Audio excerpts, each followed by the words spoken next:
नमस्कार। प्राइम न्यूजमा स्वागत छ।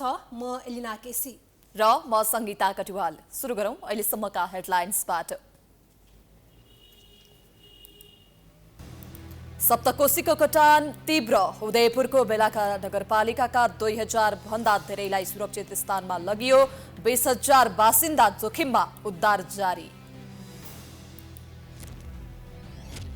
सुस्ताएको अख्तियार पछिल्लो समय फेरि सक्रिय। मध्य प्रदेशले साइकल खरिदमा 10 करोड भन्दा बढी भ्रष्टाचार गरेको भन्दै अख्तियारद्वारा विशेष अदालतमा उजुरी। मङ्सिर 4 गते निर्वाचन गर्न सत्ता गठबन्धनमा सहमति। अब बस्ने मन्त्री परिषद बैठकले औपचारिक निर्णय गर्ने। चुनाव घोषणापछि संसद कायमै रहने विषयमा छलफल। पिउने पानीमा उद्योगीको मनोमानी। खाद्य अयोग्य पानी छ्यापछ्याप्ती। खान अयोग्य पानी छ्यापछ्याप्ती। मारमा उपभोक्ता। सरकारी नियमन प्रभावहीन। जोखिमप्रति सम्बन्धित निकाय मौन। पेट्रोलियम पदार्थको मूल्य घटाउन चौतर्फी दबाव। एमाले निकट विद्यार्थी संगठन सडकमा। भारतबाट मूल्य घटेर आए पनि समायोजन गर्न नसक्ने निगमको जवाफ।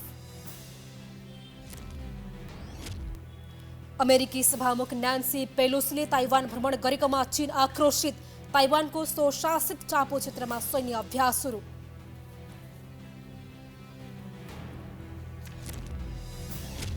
र इन्डोनेसियामा आयोजना हुने एसिया रग्बी सेभेन्स ट्रफीमा सहभागी हुने नेपाली टोलीको विदाई। अगस्त 6 र 7 मा हुने प्रतियोगिता हुने। अब प्राइम न्यूज विस्तारमा। अविरल वर्षापछि आएको बाढी र पहिरोले देशका विभिन्न जिल्लामा जनजीवन प्रभावित पारेको छ। समयमै बाढी रोक्न र पहिरो जाने जोखिमको आकलन नगर्दा देशका विभिन्न क्षेत्रका स्थानीय प्रभावित भएका छन्। कतै पहिरोले घरबार बगाएको छ भने कतै बाढीले बस्ती नै डुबानमा पारेको छ। एक रिपोर्ट। अविरल वर्षाका कारण सप्तकोशीको भङ्गालो उदयपुरको बेलका नगरपालिका स्थित बस्तीमा छिरेपछि 20,000 बासिन्दा प्रभावित भएका छन्। बुधबार बिहानबाटै सप्तकोशीको एउटा भङ्गालो बस्तीमा पसेको थियो। 3 सातादेखि भङ्गालोलाई रोक्ने प्रयास गरे पनि बुधबार बिहान नदीको एउटा भङ्गालो उदयपुरको बेलका नगरपालिकाको डुम्रेबाट पश्चिम कटान गर्दै सिसौली टप्पु चिलिया बस्तीमा पसेको हो। नदी बस्तीमा पसेपछि 1,000 बढी घर परिवारका करिब 20,000 नागरिक प्रभावित भएका छन्। बेलका नगरपालिका वडा नम्बर 1, 2, 3, 8 र 9 का स्थानीय वस्तुभाउ र सरसामान लिएर सुरक्षित स्थानतिर गइरहेका छन्। सप्तकोशी 34 वर्षपछि पुरानै धारमा फर्किँदा उदयपुर र सप्तरीका बस्तीहरू प्रभावित भएका हुन्। सप्तकोशीले कटान गरेपछि उदयपुरको बेलका, सप्तरीको सप्तकोशी र कञ्चनरूप नगरपालिकाका केही बस्ती पनि प्रभावित भएका छन्। राष्ट्रिय विपद जोखिम न्यूनीकरण तथा व्यवस्थापन प्राधिकरणले अस्थायी बाध बाँधे पनि बाढीले कटान गरेको थियो। धेरै मानिस प्रभावित भएपछि जिल्ला विपद व्यवस्थापन समितिको बैठक बसेर विद्यालय र सार्वजनिक भवनहरूमा पनि बाढी प्रभावितहरूलाई राख्ने तयारी गरिँदैछ। नदी बस्तीमा पसेपछि नगरपालिकाका धौरी टापु, श्रीलङ्का टापु, भागलपुर, करैया, तपेश्वरी लगायत बस्ती डुबानमा परेका छन्। कटान गरिरहेको डुम्रे बोटे क्षेत्रमा नदी रोक्न गरिएका सबै खाले प्रयास असफल भएका छन्। अहिलेसम्म नदी कटानका कारण प्रभावित 900 घरधुरीलाई सारेर सुरक्षित ठाउँतर्फ पठाइएको छ। अझै करिब 1500 मानिसलाई तत्काल सुरक्षित ठाउँमा सार्नुपर्ने स्थानीय प्रशासनको निष्कर्ष छ। प्रदेश 1 का भौतिक योजना तथा निर्माण मन्त्री हिमाल कार्की, आन्तरिक मामिला तथा कानुन मन्त्री केदार कार्की र डिआइजी सुदीप गिरी उदयपुरको प्रभावित क्षेत्रमा पुगेका छन्। स्थानीय प्रशासनले गिबेरी टोलमा पनि सुरक्षाकर्मी परिचालन गरेको छ।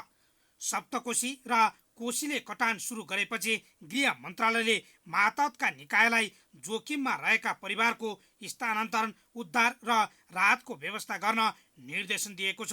गृहमन्त्री बालकृष्ण खानले मन्त्रालय मातहतका सबै निकायलाई अलर्ट राख्दै बाढी प्रभावितको उद्धार र राहतमा कुनै कमी हुन नदिन निर्देशन दिएका हुन्। सप्तकोशीको पानीको बहावले अहिले करिब 50 मिटर जति जमिन कटान गरिसकेको बताइएको छ। केही समय गतिविधि शून्य जस्तो देखिएको अख्तियार दुरुपयोग अनुसन्धान आयोग पछिल्लो समय फेरि क्रियाशील हुन थालेको छ। हिजो संस्कृति पर्यटन तथा नागरिक उड्डयन मन्त्रालयका उपसचिव प्रमोद नेपाललाई घुस लिँदै पक्राउ गरेको अख्तियारले आज मध्य प्रदेश सरकारले साइकल खरिद गर्दा 10 करोड भन्दा बढी घोटाला गरेको भन्दै विशेष अदालतमा मुद्दा दायर गरेको छ। एक रिपोर्ट। यो अम्बिका ब्रान्डको साइकल हो। मध्य प्रदेश सरकारले बेटी बचाओ बेटी पढाओ कार्यक्रम अन्तर्गत 27,000 यस्तै अम्बिका ब्रान्डकै साइकल किनेको दाबी गरेको थियो, जसको मूल्य करिब 22,000 पर्दछ।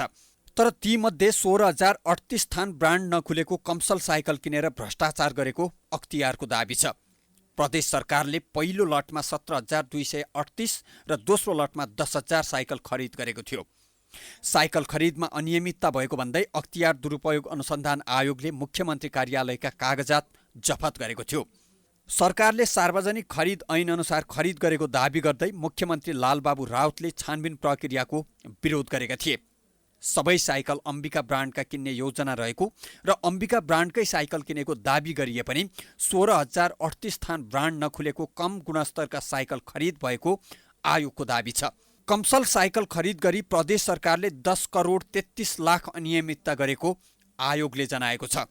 आपूर्तिकर्ताले अम्बिका ब्रान्डको साइकल म आपूर्ति गर्छु भनेर खरिद सम्झौता गरेको थियो। त्यो साइकल आपूर्ति नगरिकन जम्मा 1,200 थान मात्रै त्यो साइकल आपूर्ति गरेर 16,038 थान चाहिँ बिना ब्रान्डका नन ब्रान्डेड कम गुणस्तरका हामीले विज्ञहरूबाट पनि परीक्षण गरायौँ ती साइकलहरू दुईटै साइकलहरूमा।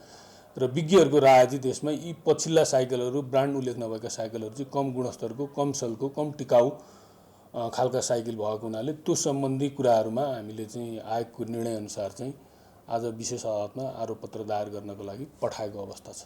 10 करोड 33 लाख बिगो मागदाबी लिएर हामीले चाहिँ तपाईँको अदालतमा आरोपपत्र दायर गरिएको छ। प्रदेश सभाको बैठकमा विपक्षी दलले उठाएका प्रश्नको जवाफ दिँदै मुख्यमन्त्री राउतले ई बिडिङ मार्फत खरिद गरिएको साइकलमा कुनै अनियमितता नरहेको दाबी गरेका थिए। सार्वजनिक खरिद ऐन अनुसार ई बिडिङ मार्फत किनिएका साइकलमा अनियमितता भएको भन्नु आफैमा हास्यास्पद, कपोलकल्पित र पूर्वाग्रही रहेको उनको तर्क थियो। झट्ट हेर्दा बेटी बचाओ बेटी पढाओ अभियान जति पवित्र देखिन्छ, भ्रष्टाचार काण्डले यसलाई त्यति नै धमिल्याएको छ। सत्तारूढ गठबन्धनका शीर्ष नेताहरू मङ्सिर 4 मा प्रदेश र प्रतिनिधि सभा निर्वाचन गर्न सहमत भएका छन्। बुधबार प्रधानमन्त्री निवास बालुवाटारमा बसेको गठबन्धनको बैठकमा मङ्सिर 4 गते गर्ने चुनाव गर्ने सहमति भएको हो। उक्त सहमति अनुसार गठबन्धनले सरकारलाई सोही मिति गर्ने गरी चुनाव घोषणा गर्न सुझाव दिएको छ। गठबन्धनको सुझाव अनुसार बिहीबार वा अब बस्ने मन्त्री परिषद बैठकले निर्वाचनको मिति घोषणा गर्ने बताइएको छ। निर्वाचन आयोगले मङ्सिर 2 गते चुनाव गर्न परामर्श दिएको थियो, तर प्रधानमन्त्री शेरबहादुर देउवाल लगायत गठबन्धनका नेताहरू 4 गते गर्न सहमतिमा पुगेका हुन्। निर्वाचन आयोगले सिफारिस गरेको मिति अनुसार नै मन्त्री परिषदबाट निर्णय गर्न लागेको हो। गठबन्धनमा सहमति भए पनि बैठकमा सहभागी सरकारका प्रवक्ता ज्ञानेन्द्र बहादुर कार्कीले खुलाउन चाहेनन्। उनले निर्वाचनमा गठबन्धन कायम राख्ने विषयमा सहमति भएको जानकारी दिए। र निर्वाचनको समीक्षा गर्दाखेरि सबै नेताहरूले अहिले आएको परिणामलाई सन्तोषजनक रूपमा लिएको कुरा अभिव्यक्त गर्नुभएको छ र आगामी दिनहरूमा यो मुलुकको राजनैतिक स्थिरता, विकास र समृद्धिका निमित्त गठबन्धनको आवश्यकता रहेको कुरामा पनि छलफल भएको छ र त्यसअनुसार अगाडि बढेर जाने आज सहमति भएको छ। निर्वाचनको मिति घोषणा भएपछि संसद कायम रहने वा नरहने भन्नेमा अन्यल देखिएको छ। यस विषयमा पनि आजको बैठकमा छलफल भएको थियो। बैठकमा नेपाली कांग्रेस, नेकपा माओवादी केन्द्र, नेकपा एकीकृत समाजवादी, जनता समाजवादी पार्टी र राष्ट्रिय जनमोर्चाका शीर्ष नेताहरू उपस्थित रहेका थिए।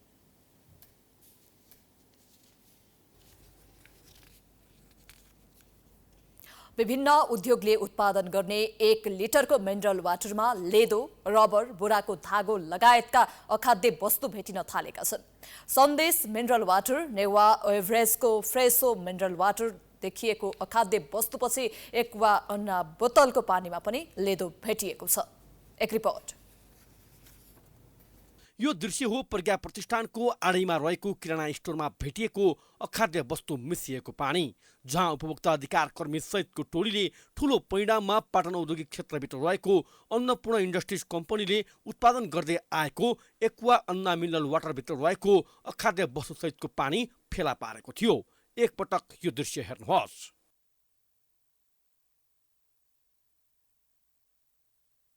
यो त कोलिफर्म नै हो हैन, किनकि अब यस्तो लेदो देखिरहेछ। अब यस्तो धेरै मान्छेहरूले त अब याद गर्दैनन्, पानी किनेर खाने बोतल लियो खायो, त्यसले गर्दाखेरि यस्तो खराब थियो। एकचोटि यहाँले थाहा पाउनुभयो, हैजाले पनि मान्छेहरूलाई धेरै असर पार्यो। अहिले पनि यो बजारमा यस्ता यस्ता पानी बोतलहरूले गर्दाखेरि चाहिँ धेरै मान्छेहरू सङ्क्रमित भइरहेको छ। ठूलो परिणाममा लेरो जस्तो देखिने अखाद्य वस्तु मिसिएको एक्वा अन्ना मिनरल वाटर बरामद भएसँगै उपभोक्ता अधिकार कर्मीले यसको थप खोजी गरेका थिए। ठूलो परिणाममा खाद्य पानी भेटिएपछि एक्वा अन्नाबाट गम्भीर गल्ती भएको फेला परेको थियो। उपभोक्ता अधिकार कर्मीले उपभोक्तालाई अस्वस्थ हुनबाट जोगान गरेको यो प्रयास हेर्नुहोस्। गुणस्तरहीन पानी बजारभरि छ। अहिले दुईवटा कम्पनी छ, जस्तो कि यो एक्वा अन्ना भन्ने र एउटा यो के अरे आकु भन्ने, दुईटा कम्पनी रहेछ। दुईटा कम्पनीकै पानीमा अहिले लेदोहरू देखियो। किराना पसलका सञ्चालकले आफूले केही समय यता एक्वा अन्ना लगायत अन्य विभिन्न कम्पनीका बोतलका पानीहरू बिक्री वितरण गर्दै आइरहेको र आफूले पानी खरिद गर्दा व्यवसायीहरूले बिल समेत नदिएको गुनासो समेत गरे। अनुगमनका क्रममा उपभोक्ता अधिकार कर्मीले पानीको लेदो मिसिएको भेटाएपछि सबै पानी जाँच गर्दा लेदो भेटिएको व्यापारीले बताए। उपभोक्ता पनि यस्तो अखाद्य वस्तुसहितको पानी बजारमा आउनबाट रोक्नुपर्ने आवाज उठाइरहेका थिए। उहाँ यो अनुगमन गर्न आउनुभयो, अनि उहाँले माग्नुभयो एउटा पानी होइन, अनि यसरी हेर्नुभयो, अनि लेदो देख्नुभयो क्या, त्यहाँबाट मलाई पनि थाहा भयो। तपाईँले पनि हेर्नुभयो? सबैमा देख्नु? मैले पनि हेरेँ, सब रहेछ, सबैमा रहेछ। तपाईँ तर्सिनु भएन, धर्सिनु भएन? किन तर्सिने, म अब उसले ल्याउने हो, मैले बनाउने होइन। उसले यस्तो गलत चिज ल्याएर रहेछ, मलाई थाहा भएन, अब थाहा भयो। अब यो लिँदाखेरि बिल जाने, तपाईँलाई बिल दिने गर्ने? बिल दिँदैन, सिधै पानी जाने, पैसा लिने जाने। यसमा चाहिँ कम्पनीको एउटा लापरवाही भन्छु म होइन। यसमा गुणस्तर चिज निकालेर तपाईँको बजारमा उनीहरू आफै प्रतिस्पर्धा गरेर, तर उसले सही मूल्य नल्याइकन सस्तो मूल्यमा बेच्ने प्रतिस्पर्धामा चाहिँ एउटा चाहिँ गुणस्तरीय नदिएर अनि पब्लिकको एउटा स्वास्थ्यमाथि ध्यान नराखिकन एउटा चाहिँ छिटो मुनाफा कमाउने आधारले उनीहरूले गरेकोमा कम्पनीको सिधा लापरवाही मान्छु मैले चाहिँ। यता पानीमा खाद्य वस्तु भेटिए लगतै उपभोक्ता अधिकार कर्मीले तत्कालै खाद्य प्रवृत्ति तथा गुण नियन्त्रण विभाग र वाणिज्य आपूर्ति तथा उपभोक्ता हित संरक्षण विभागका अधिकारीलाई खबर गरेपछि उद्योगमाथि आवश्यक कानुनी कारबाही अघि बढाइएको थियो। पाटनमा रहेको एक्वा अन्ना उद्योग परिसरको अनुगमन गरी तत्कालै उत्पादन रोक्ने निर्देशन दिएको वाणिज्यले उक्त उद्योगलाई 3 लाख रुपैयाँ जरिवाना समेत तिराएको छ। करिब एक हप्ताभन्दा बढी उत्पादन बन्द गरेर पुनः उत्पादन सुरु गरेको उद्योगको थप वास्तविकता बुझ्न हामीले मङ्गलबार एक्वा अन्ना पानी उत्पादन भइरहेको स्थानमै पुग्यौं। सबै कार्कीले सञ्चालन गरेको यो उद्योगले उत्पादन गर्दै आइरहेको एक्वा अन्नामा अखाद्य वस्तु भेटिएपछि उद्योगले सूचना नै प्रकाशन गर्दै यति बेला 17, 18 र 20 ब्याच नम्बरका पानी बजारमा फिर्ता ल्याएको छ। उद्योगले गल्ती सच्याउन भन्दै पत्रिकामा निकालेको यो सूचना पनि एकपटक हेर्नुहोस्। हालसम्म विभिन्न ब्याच नम्बरमा उत्पादन भई बजारमा पुगेका 1200 कार्टुनमा रहेका 14,000 बोतल पानी उद्योगले फिर्ता ल्याइसकेको छ। अझ पनि समस्या देखेका पानी फिर्ता गर्न आग्रह गरिरहेको छ। पानी रिकल गरेर बजारबाट फिर्ता आएका पिउन अयोग्य पानी यति बेला उद्योग परिसरमै छन्। तत्कालीन प्रधानमन्त्री केपी ओलीले राष्ट्रिय अनुसन्धान विभाग लगायतका निकाय प्रधानमन्त्री कार्यालय मातहत ल्याए। त्यसबेला ओलीको कदमलाई अन्तभक्त बनेर साथ दिएका नेताहरूले अहिले भने देउवाले विभाग आफै राखेकोमा विरोध गरेका छन्। यता त्यसबेला ओलीको विरोध गर्ने कांग्रेस नेताहरूले भने अहिले पनि देउवालाई महत्त्वपूर्ण विभाग आफू मातहत नराख्न सुझाव दिएका छन्। एक रिपोर्ट। केपी शर्मा ओलीले 40 महिनासम्म सरकारको नेतृत्व गरिरहँदा नेपाली कांग्रेसका सभापति शेरबहादुर देउवाले पटक पटक भनिरहन्थे ओली नेतृत्वको सरकार अधिनायकवादी बन्यो। राष्ट्रिय अनुसन्धान विभाग जस्ता महत्त्वपूर्ण निकाय प्रधानमन्त्री कार्यालय मातहत ल्याएपछि सभापति देउबाले मात्रै होइन काङ्ग्रेस पार्टीले नै विरोध गरेको थियो। तर अहिले आफू प्रधानमन्त्री भएपछि देउबाले ओलीले चालेका ती कदम सच्याएका छैनन्। बरु काङ्ग्रेसकै महामन्त्री गगन थापाले भने ओलीले गरेको गल्तीलाई निरन्तरता नदिन सुझाव दिएका छन्। सिंहदरबारमा बुधबार बसेको प्रतिनिधि सभा अन्तर्गतको राज्य व्यवस्था समिति बैठकमा नेपाल विशेष सेवा विधेयक 2076 माथि सैद्धान्तिक छलफलका क्रममा समिति सदस्य समेत रहेका थापाले ओलीले जुन उद्देश्यका साथ विभागलाई प्रधानमन्त्री मातहत ल्याए पनि अब गृह मन्त्रालय मातहत हुनुपर्ने बताएका हुन्। सरकारमा बस्दै गर्दा कार्यकारीले आफ्नो शक्तिको दुरुपयोग गर्न सक्ने त्यो आशंका त्यो सम्भावनाहरू रहिरहेको यी सबै कुरालाई हेर्दाखेरि चाहिँ यसको निम्ति अदालतको पूर्व स्वीकृति अनिवार्य हुनुपर्छ। अदालतको अभ्यास बाहिर पनि कतिपय ठाउँमा कस्तो भएको देखिन्छ, यस्तो प्रयोजनको लागि रातको 9 बजे 10 बजे पनि अदालतसँग जाने, त्यसको स्वीकृति लिने, यसको आवश्यकता इमर्जेन्सीलाई हेरेर त्यो अभ्यासहरू भएको पाइन्छ। त्यसकारणले गर्दा अदालतको पूर्व स्वीकृतिको जुन मैले संशोधन राखेको छु यसको औचित्य त्यसकारणले गर्दा छ। तत्कालीन ओली सरकारले त्यही विभाग प्रधानमन्त्री मातहत राख्दा चुइक्क बोल्न नसकेका एमालेका सांसद नवराज सेलवालले भने अहिले त्यसको विरोध गरेका छन्। सेलवालले गृह मन्त्रालयबाट नै सुरक्षा निकायको खटनपटन हुँदा प्रभावकारी हुने कुरा अहिले बल्ल बुझेछन् क्यारे।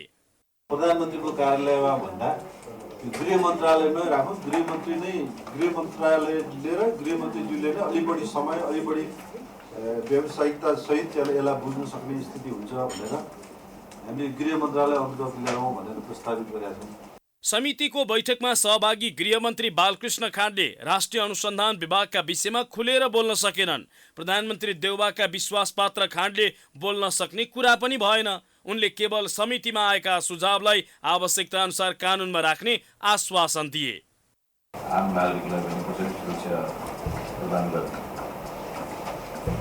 त्यसको लागि नेपाल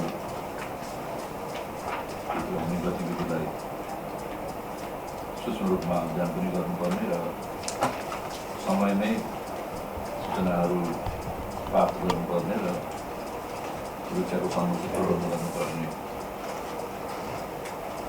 राज्यको मूल दायित्व नै हो। त्यसैलाई ध्यानमा राखेरै यो विधेयक चाहिँ गरिन्छ। तत्कालीन प्रधानमन्त्री ओलीले 2075 फागुन 16 गते राष्ट्रिय अनुसन्धान विभाग, सम्पत्ति शुद्धिकरण विभाग र राजस्व अनुसन्धान विभाग, गृह र अर्थ मन्त्रालयबाट आफू मातहत ल्याउने निर्णय गरेका थिए। आफैले गरेको निर्णय भएर होला अहिले ओलीले यस विषयमा मुख खोल्न भने सकेका छैनन्। नेपालमा थप 915 जनामा कोरोना संक्रमण पुष्टि भएको छ। देशभर गरिएको 3091 पीसीआर परीक्षणका क्रममा 590 जना र 2911 एन्टिजेन परीक्षणका क्रममा 325 जनामा कोरोना संक्रमण पुष्टि भएको हो। कोरोनाका कारण बुधबार कसैको पनि मृत्यु नभएको स्वास्थ्य मन्त्रालयले जनाएको छ। त्यस्तै थप 301 जना निको भएका छन्। हाल नेपालमा 504 सक्रिय संक्रमित आइसोलेसनमा रहेका छन्। यसैबीच सरकारले संक्रमित मध्ये मध्यम र गम्भीर बिरामीका लागि उपचार गर्न विशेष अस्पतालको व्यवस्था गरेको छ। प्रदेश अनुसार अस्पतालको व्यवस्था गरिएको बारे मन्त्रालयले विवरण सार्वजनिक गरेको छ। ती अस्पतालमा निशुल्क उपचार हुनेछ।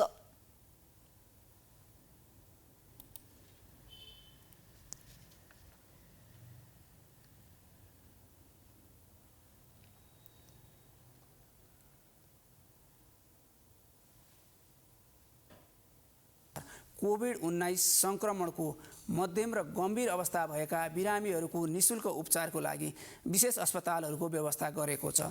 प्रदेश 1 मा कोशी अस्पताल विराटनगर र बीपी कोइराला स्वास्थ्य विज्ञान प्रतिष्ठान धरान, मध्य प्रदेशमा जनकपुर प्रादेशिक अस्पताल जनकपुरधाम र नारायणी अस्पताल वीरगञ्ज, बागमती प्रदेशमा सुखराज ट्रपिकल तथा सरुवा रोग अस्पताल, भरतपुर अस्पताल चितवन, वीर अस्पताल काठमाडौँ, त्रिवी शिक्षण अस्पताल महाराजगञ्ज काठमाडौँ, पाटन स्वास्थ्य विज्ञान प्रतिष्ठान जावलाखेल लगनखेल, त्यस्तै गरी गण्डकी प्रदेशमा पोखरा स्वास्थ्य विज्ञान प्रतिष्ठान पोखरालाई कोभिड-19 संक्रमितको उपचार बापत बिरामीहरूको अवस्थाको आधारमा अनुदान दिने व्यवस्था गरिएको छ।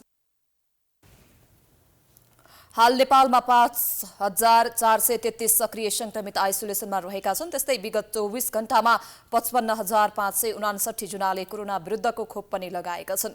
खोप अभियानमा दक्षिण पूर्वी एसियामा नेपाल सबैभन्दा धेरै सफल भएको मन्त्रालयको दाबी छ। सरकारी निकायमा हुने गरेको भ्रष्टाचारलाई अब आम नेपालीले सामान्य रूपमा लिन थालिसकेका छन्। देशको शान्ति सुरक्षाको जिम्मा पाएको नेपाल प्रहरीले पनि यसबाट अछुतो हुन सकेको छैन। सुडान घोटाला काण्डबाट बदनाम बनेको प्रहरी संगठन फेरि पनि म्याट्रेसदेखि बोट खरिद गर्दा करोडौं रुपैयाँ घोटाला भएको घटना सार्वजनिक हुँदा संगठनमाथि नै थप प्रश्न उठ्न थालेको छ। एक रिपोर्ट। लुट्न सके लुट कान्छा, लुट्न सके लुट, अरू देशमा पाइँदैन, हाम्रोमै छ छुट।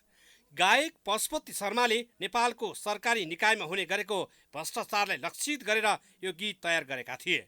अरू सरकारी निकायको त कुरै छोडौं, सुरक्षाका लागि गठन गरिएको संगठन नेपाल प्रहरी पनि यसबाट अछुतो हुन सकेको छैन। नेपाल प्रहरीमा म्याट्रेसदेखि बुट खरिद गर्दा करोडौं रुपैयाँ घोटाला भएको घटना सार्वजनिक भइसकेको छ। ब्यारेकमा बस्ने प्रहरी कर्मचारीको लागि खरिद गरिएको म्याट्रेसमा 5 करोड रुपैयाँ घोटाला भएको थियो। प्रतिथान करिब 10,000 रुपैयाँमा पाइने म्याट्रेसका लागि प्रतिथान 15,000 रुपैयाँमा खरिद गरिएको थियो। हेर्नुहोस् यो पत्र।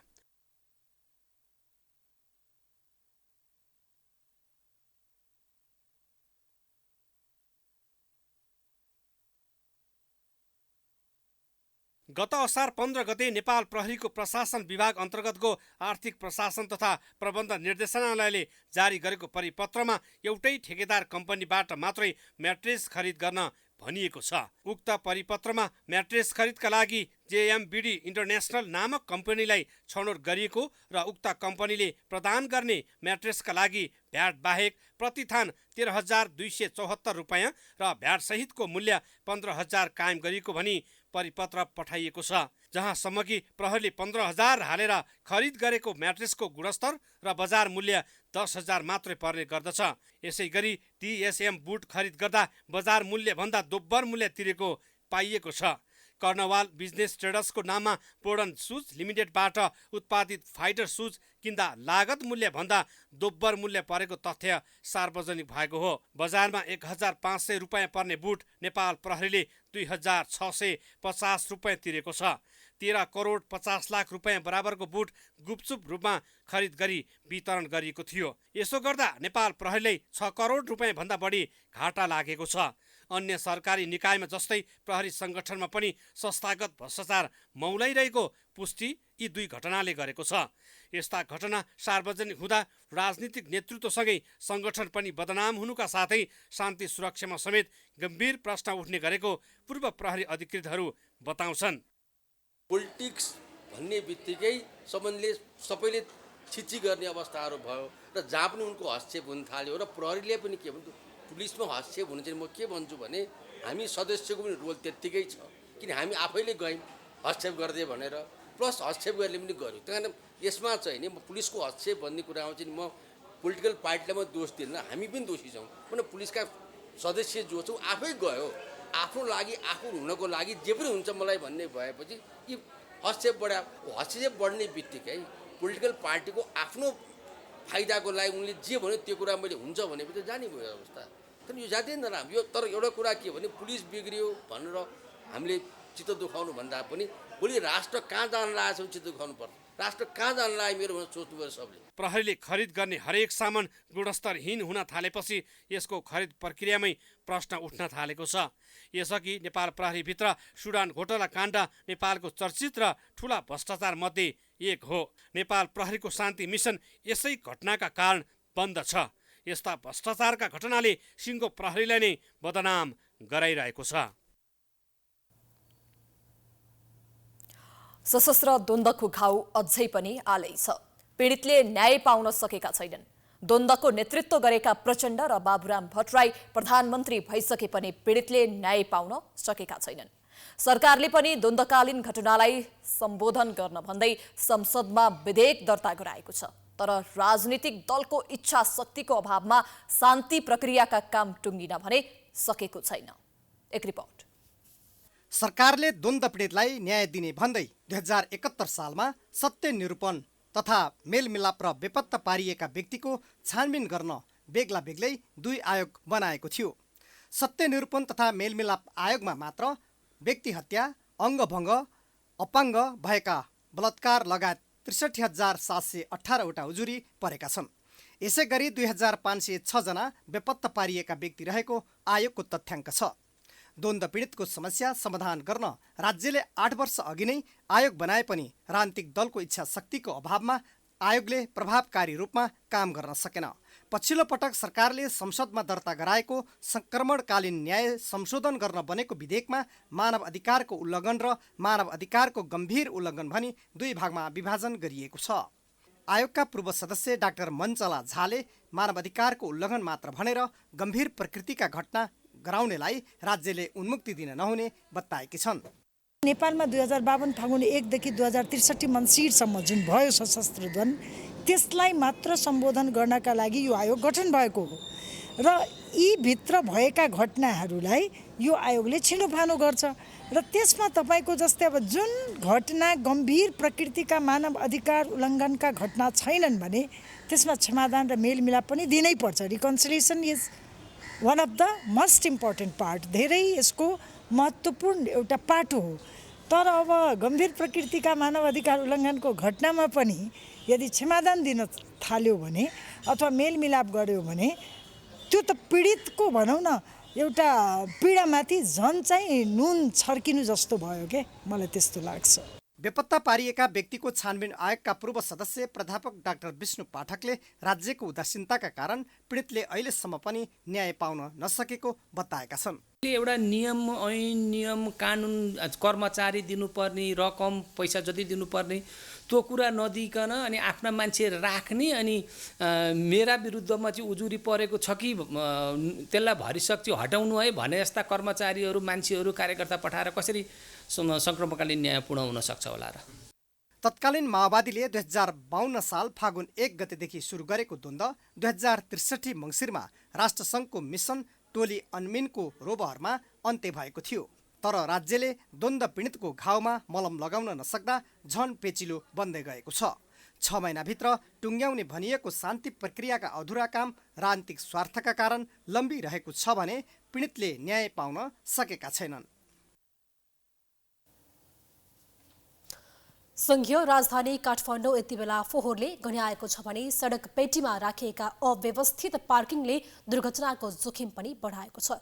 त्यति मात्र कहाँ हो र, फुटपाथमा जथाभावी तार निर्माण सामग्री थुपार्दा पैदल यात्रुले शास्ति बेहोर्नु परेको छ। तर महानगरको ध्यान मकै पोल्नेहरूलाई लखेट्नमै केन्द्रित छ। एक रिपोर्ट।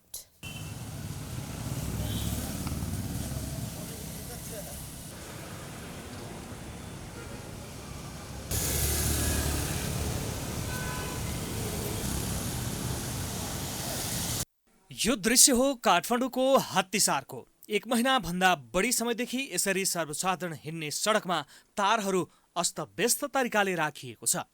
तर यसलाई व्यवस्थित गर्न कुनै पनि सरकारवाला निकायको ध्यान गएको पाइँदैन। त्यसैले त सर्वसाधारणहरू आक्रोशित छन्।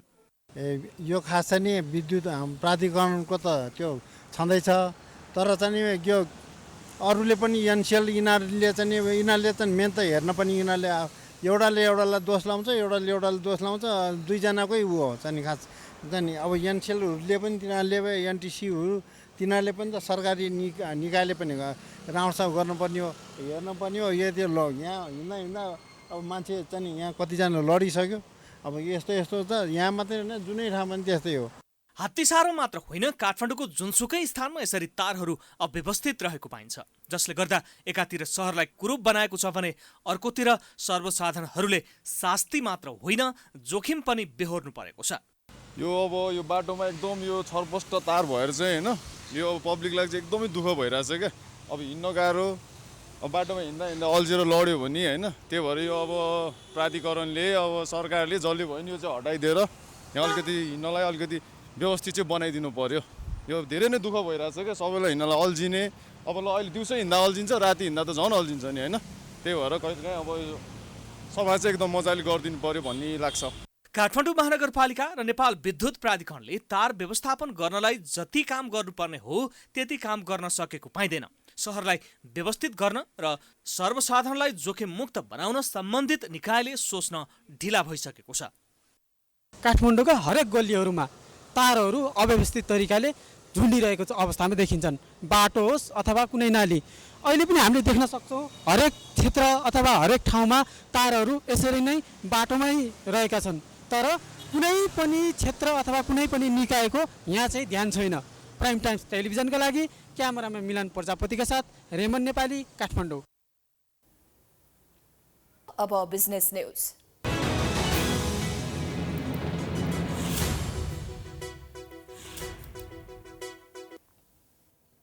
यति बेला नेपाली उपभोक्ता चर्को मूल्यवृद्धिको मारमा छन्। पेट्रोलियम पदार्थमा भएको अचाक्ली मूल्यवृद्धिले सबै पक्ष नराम्ररी आक्रान्त छ।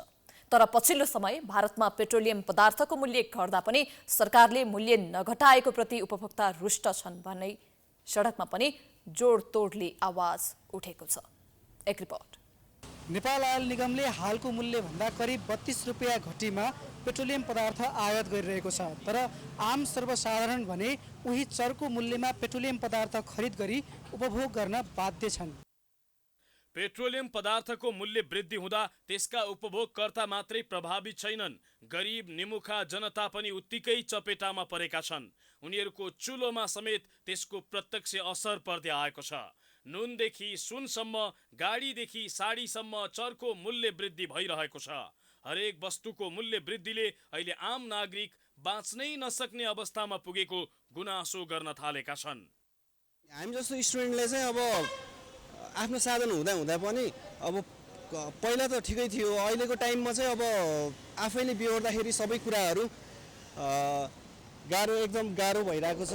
500 मा 2 लिटर पनि नआउँदा अब इभन अब मैले न काम गर्न राम्रोसँग सकिरहेको छु, न त पढाइमा ध्यान। यो सरकारले गरेको सरासर यो उपभोक्तासित ठगी नै भन्छु म, किनभने कि आफू चाहिँ किन्दाखेरि पेट्रोलको प्राइस यति सस्तो दरमा किन्ने, तर अहिले चाहिँ पेट्रोलको भाउ घट्दा पनि उपभोक्तालाई घटाएर नदिने। केही दिन यता नेपाल आयल निगमले भारतबाट खरिद गरेको पेट्रोलको मूल्य प्रति लिटर करिब 32 रुपियाँले घटेको छ। स्वचालित मूल्य प्रणालीको वकालत गर्ने नेपाल आयल निगम उता घटेपछि यता मूल्य घटाउन भने आलटाल गरिरहेको छ। यसअघि नै अरबौं घाटा बेहोरेकोले मूल्य घटाउन नसक्ने नेपाल आयल निगमको रेडिमेड जवाफ छ। अहिले समग्रमा झट्ट हेर्दाखेरि 2 रुपियाँ जस्तो चाहिँ पेट्रोलमा निगमलाई नाफा भएको अवस्था छ। 2 रुपियाँ चान्चुन छ भने 10 रुपियाँ त अझै पनि डिजलमा हामीलाई घाटा छ। 1 सिलिन्डर एलपिजीमा अझै पनि 500 रुपियाँ घाटा छ। समग्रमा अहिले हामीलाई चाहिँ 1 अर्ब 28 करोड जति घाटै भएको अवस्था भएको हुँदाखेरि र इन्डियन आयल कर्पोरेसनलाई तिर्नुपर्ने बक्यौता पनि बाँकी नै रहिरहेको अवस्था भएको कारणले गर्दाखेरि अहिले तत्कालमा हामीले मूल्यलाई हेरफेर गर्न नसकेको अवस्था हो। अहिले निगमले पेट्रोलियम पदार्थमा चर्को मूल्य वृद्धि गरेको र भारतमा मूल्य घट्दा नेपालमा नघटाएको भन्दै विभिन्न सङ्घ सङ्गठनहरू आन्दोलनमा उत्रिएका छन्। एमाले निकट अनेरा सब्युत सडकमै उत्रिएको छ।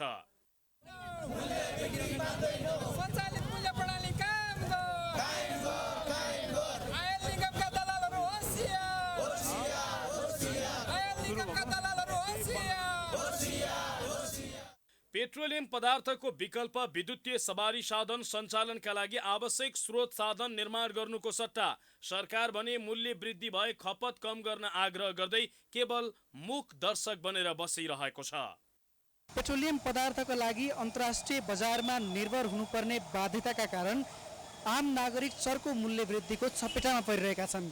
यस समस्याको न्यूनीकरणका लागि सरकारले ठोस पहल चाल्नुपर्ने आवश्यक देखिन्छ। क्यामेरामा दिनेश सार्कीका साथमा सुष्मन विश्वकर्मा, प्राइम एसटी, काठमाडौँ। नेपाल राष्ट्र बैंकले बैंक तथा वित्तीय संस्थालाई तोकेको सीमाभन्दा बढी शेयर धितो कर्जा दिएमा 100% कर्जा नोक्सानी व्यवस्था गर्ने भएको छ। राष्ट्र बैंकले बुधबार बैंक तथा वित्तीय संस्थालाई निर्देशन जारी गर्दै यस्तो व्यवस्था गरेको हो। यस्तो कर्जा प्रवाह गर्ने बैंक तथा वित्तीय संस्थाले कर्जा प्रवाह वा नवीकरण गर्दा उक्त सीमा ननागेको यकिन गरेर मात्र कर्जा प्रवाह नवीकरण गर्नुपर्नेछ। यस्तै सीमाभन्दा माथि रहेका शेयर धितो कर्जालाई भदौ 8 गतेभित्र नै सीमामा ल्याउन निर्देशन दिएको छ। राष्ट्र बैंकले कुनै एक वा सबै इजाजत पत्र प्राप्त संस्थाहरूबाट शेयर धितोमा प्रवाह हुने मार्जिन प्रकृतिको कर्जाको अधिकतम एकल ग्राहक कर्जा सीमा कुल 12 करोड कायम गरेको छ। बैंकहरूले यो सीमा भन्दा बढी कर्जा लगानी गर्न पाउँदैनन्।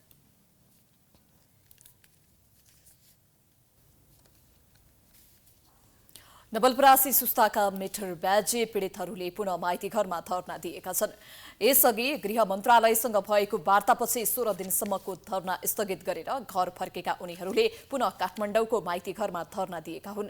सरकारसँगको वार्तापछि पनि मिटर ब्याजको समस्या समाधान नभएको भन्दै धरनामा आउनु परेको उनीहरूले जनाएका छन्। मिटर ब्याज तथा ठगी विरुद्ध किसान मजदुर संघर्ष समितिको अगुवाईमा भएका धरनामा सहभागीहरूले भूमिहीन बनाइएका किसान मजदुरको जमिनको तमसुक फिर्ता दिनुपर्ने, ज्यादा लिएको पैसा फिर्ता गर्नुपर्ने माग राखेका छन्। नवलपरासी सुस्ताबाट धरनामा आएका रामसुवक मुसहरले यसअघि गृह मन्त्रालयसँगको छलफलपछि घर फर्के पनि आफूहरूको समस्या समाधान हुन नसकेको बताए। जमिनको फुकुवा गर्दै तमसुक नदिएका कारण नै दोस्रो पटक धरना बस्नु परेको उनको भनाइ छ। 15 दिन बसे त्यहाँ 18 दिन त्यहाँ हाम्रो बिताएर गयो। यहाँबाट अलिकता हाम्रो गृह मन्त्रालयबाट अलिकता चेतावनी पाइयो, यहाँबाट सल हुन्न। मैले त्यहाँ भने हामीसँग बढी पैसा त धेरै ल्याएको छ, त्यो विषय त हाम्रो अब बाँकी छ, त्यो विषयमा त हाम्रो कुरो भएन। अब खालि फुकुवा मात्र गरेछ। कसैको फुकुवा गरेछ त तमकसुक दिएको छैन, कसैको तमकसुक दिएको छ त फुकुवा गरे छैन। अब हामीले फेरि पीडित त्यहाँ हामी त पीडित छँदैछौँ, फेरि त्योभन्दा धेरै पीडित भयो। पीडितहरूले भूमिहीन बनाइएका किसानहरूको जमिन फिर्ता गरी कानूनले तोके बमोजिमको ब्याज बाहेकको सबै रकम क्षतिपूर्ति सहित फिर्ता गर्नुपर्ने जनाएका छन्।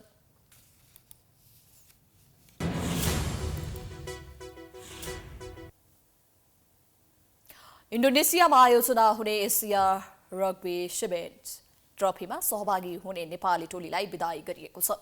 बुधबार काठमाडौँमा आयोजित कार्यक्रममा राष्ट्रिय खेलकुद परिषदका सदस्य सचिव टङ्कलाल घिसिङले प्रतियोगितामा सहभागी हुने खेलाडीहरूलाई विदाई गरेका हुन्।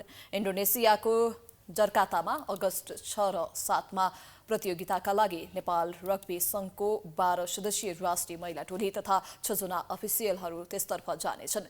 नेपाली टोलीको टिम क्याप्टेन एलिसा थापा रहेकी छिन्। विदाई कार्यक्रममा राखेपा सदस्य सचिव घिसिङले उच्च मनोबलका साथ उत्कृष्ट प्रदर्शन गर्न निर्देशन दिएका छन्।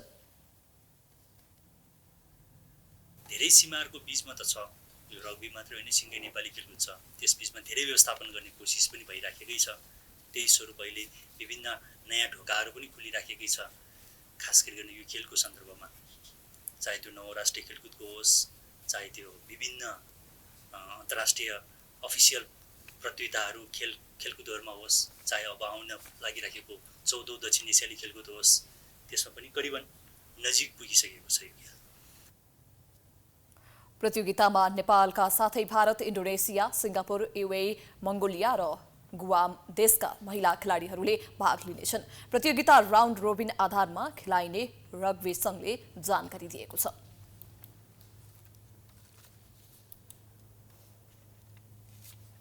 हामी प्राइम न्यूजको अन्त्यमा आइपुगेका छौं। जाँदै हेडलाइन्स पुनः एकपटक।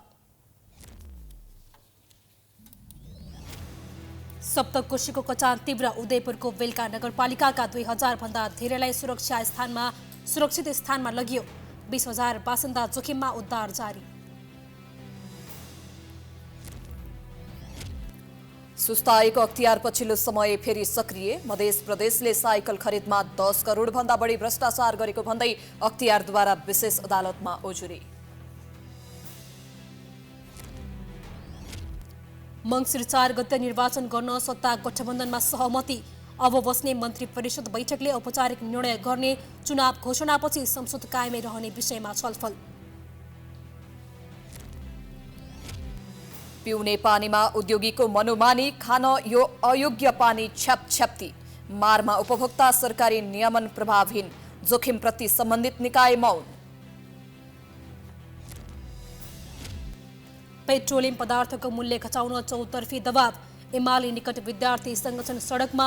भारतबाट मूल्य घटेर आए पनि समायोजन गर्न नसक्ने निगमको जवाफ। अमेरिकी सभामुख न्यान्सी पेलोसीले ताइवान भ्रमण गरेकोमा चीन आक्रोशित। ताइवानको स्वशासित टापु क्षेत्रमा सैन्य अभ्यास सुरु।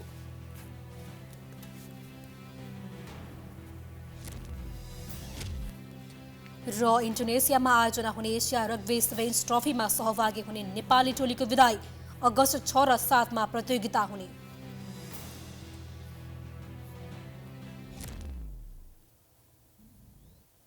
प्राइम न्यूज अहिलेलाई सकियो।